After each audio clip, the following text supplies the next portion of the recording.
MP board class 10th वाले सभी बच्चे ध्यान दें। प्यारे विद्यार्थियों, रुक जाना नहीं परीक्षा दिसंबर 2025 के लिए विज्ञान विषय का पेपर मैं आपको बता रहा हूं और ऐसा प्रश्न पत्र बता रहा हूं जो कि आपकी परीक्षा में पूछा जाएगा। प्यारे विद्यार्थियों, समय आपके पास नहीं बचा है। एक और महत्वपूर्ण बात सुन लीजिए प्यारे विद्यार्थियों, आपके पास ये अंतिम मौका है, पढ़ना आपको ही है, क्योंकि जो पेपर मैं बता रहा हूँ ये परीक्षा में आएगा, 100% परीक्षा में आएगा। इसके बाद आपके पास कोई मौका नहीं बचेगा। प्यारे विद्यार्थियों, 5 मिनट 10 मिनट 1-1 घंटे तक आप रीलें देखते रहते हो, उससे अच्छा है कि 17 दिसंबर का ये जो विज्ञान विषय के लिए आपने अप्लाई किया है तो पढ़ लीजिए। पूरा पेपर बताऊंगा, बिल्कुल आपको वीडियो को मिस नहीं करना है। आइए शुरुआत करते हैं हमारे प्रश्नों से। देखिएगा, पहला प्रश्न आपसे पूछा जाएगा, आपकी स्क्रीन के सामने समस्त विद्यार्थी देख सकते हैं।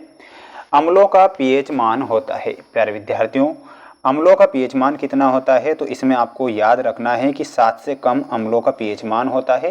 तो यहाँ पर आपको ऑप्शन नंबर फर्स्ट करेक्ट करना है। सबसे अधिक क्रियाशील धातु कौन सी है तो वो होती है Na, जिसे अपन सोडियम धातु कहते हैं। मनुष्य में वृक्क एक तंत्र का भाग है, वह है उत्सर्जन तंत्र का भाग है।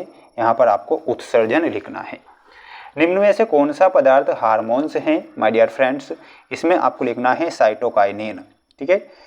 निम्नलिखित में से कौन मानव में मादा जनन तंत्र का भाग नहीं है तो भाग नहीं है और वो है शुक्रवाहिका। तो यहाँ पर आपको करेक्ट उत्तर के रूप में क्या बताना है, शुक्रवाहिका बताना रहेगा। प्यारे विद्यार्थियों, अगला क्वेश्चन है, मानव नेत्र के जिस भाग पर किसी वस्तु का प्रतिबिंब बनता है उसे दृष्टिपटल कहते हैं। जो आपको ऑप्शन नंबर डी में आपको दे रखा है, क्या कहेंगे, उसे दृष्टिपटल कहेंगे। तो दृष्टिपटल याद रखना है। प्यारे विद्यार्थियों, आप इसका अच्छे से स्क्रीनशॉट ले लीजिए और पढ़ लीजिए। प्यारे विद्यार्थियों, वादा करता हूं कि पेपर आपका बाहर नहीं जाएगा। पढ़ना आपकी जिम्मेदारी है। मेरा काम है कि मैं आप सभी छात्रों को वो पेपर बता दूं जो परीक्षा में आए। तो प्यारे विद्यार्थियों, अगर मैं आपके लिए मेहनत कर रहा हूं तो आप अपने लिए मेहनत क्यों नहीं कर सकते। भंगुरता प्राय का प्रमुख गुण है। तो भंगुरता प्यारे विद्यार्थियों ये किसका गुण है, इसमें आपको लिखना है अधातुओं का। किसका हो जाएगा, अधातुओं। पौधों में केवल समन्वय है। तो पौधों में प्यारे विद्यार्थियों केवल रासायनिक समन्वय है। तो यहाँ पर आपको रासायनिक लिखना है। अपुष्पी पादपों में जनन होता है।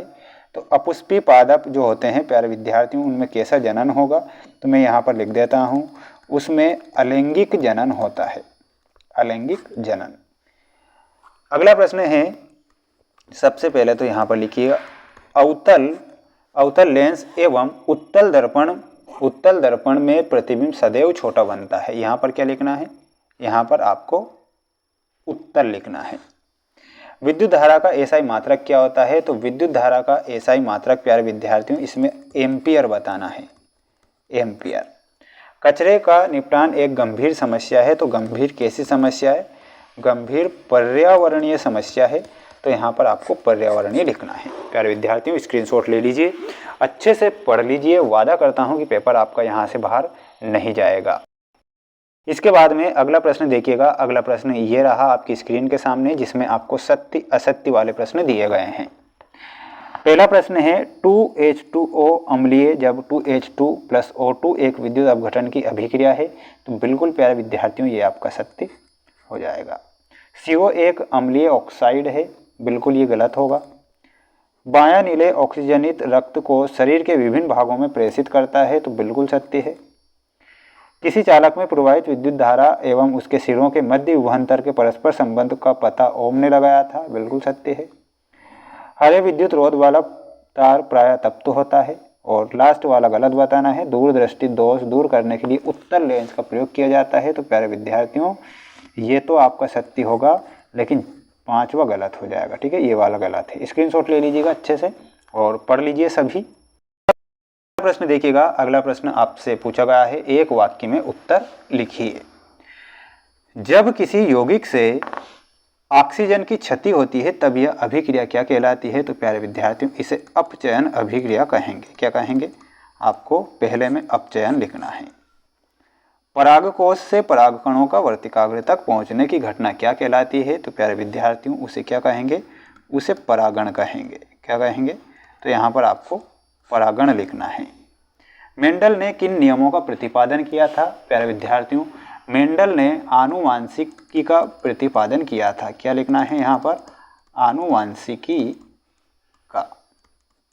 लेंस का सूत्र याद कर लीजिए, लेंस का सूत्र 100% लेंस का सूत्र आ रहा है 1/f बराबर 1/v माइनस 1/u। दो माध्यमों के बीच अपवर्तनांक एवं उनमें प्रकाश की चालों में क्या संबंध होगा, तो यहाँ पर याद करके जाना है। चुंबकीय क्षेत्र की तीव्रता का मात्रक क्या होता है, तो इसका मात्रक ओस्टेड होता है। यहाँ पर आपको ओस्टेड लिखना है। स्क्रीनशॉट ले लेना है, अच्छे से इन प्रश्नों को पढ़ लेना है। ये पहले का आंसर है, दूसरे का है, तीसरे का है। ठीक है प्यारे विद्यार्थियों, मेरे द्वारा जो प्रश्न आपको बताए जा रहे हैं ये मोस्ट प्रश्न हैं जो आपकी परीक्षा में आएंगे। 4 से 5 सेट पेपर चैनल पर अपलोड कर रखे हैं, उन्हें जाकर देखिएगा, अच्छे से मेहनत कर लीजिएगा। मिलते हैं नेक्स्ट वीडियो में। जय हिंद।